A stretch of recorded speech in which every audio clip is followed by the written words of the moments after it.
வாழ்க வையகம், வாழ்க வளமுடன். வாழ்க்கை மலர்கள். நால்வோர் நற்சிந்தனை. மார்ச் 4. மனதின் 10 படிகள். உடலை இயக்குவது உயிரின் வேலை. அணு அடுக்கு சீர்குலையாமல் அதனை பாதுகாத்து தடை வரும்போது அதை உணரும் மனமாக விரியும்போது உணர்ந்த தடையை நீக்க முயல்வது உயிரின் 2வது வேலையாகும்.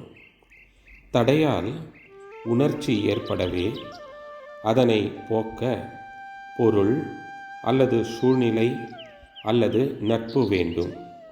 அப்போது தேவை உருவாகிறது. உணர்ச்சியாக மாறி நிற்பதும் தேவையாக எழுந்து நிற்பதும் உயிர்தான். தேவை ஏற்படவே அதை சமன் செய்ய முயற்சி தோன்றுகிறது.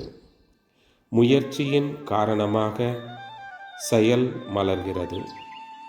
செயலானது இயற்கை ஒழுங்கமைப்பின்படி விளைவை தருகிறது. விளைவை உயிரானது அனுபோகமாக பெறுகிறது. அனுபோகத்தில் இருந்து இன்ன செயல் செய்தால் இன்ன விளைவு வரும். அதனால் இன்ன இன்ப துன்பத்தை பெறலாம் என்ற அனுபவத்தை உயிர் பெறுகிறது.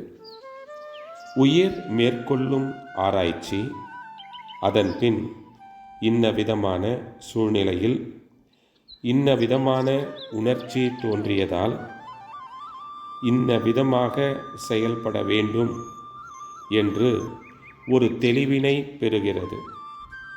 இறுதியாக எல்லாவற்றையும் தொகுத்து ஒரு முடிவினையும் உயிர் எடுத்து வைத்து கொள்கிறது.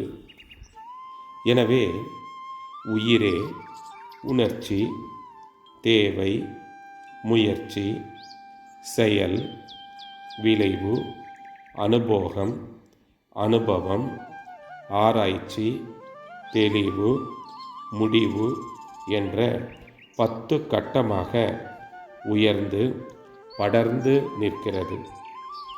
எனவே உயிரினது படர்க்க நிலை ஆற்றல்தான் மனம்.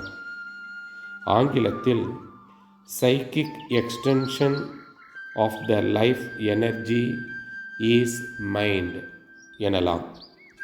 உடல் வரையில் இன்ப துன்ப அனுபவங்களில் குறுகி நிற்காமல் ஆன்மா பற்றியும் இறைவனை பற்றியும் ஆராய உயரும் நிலையில் இந்த மனதையே அறிவு என்கிறோம்.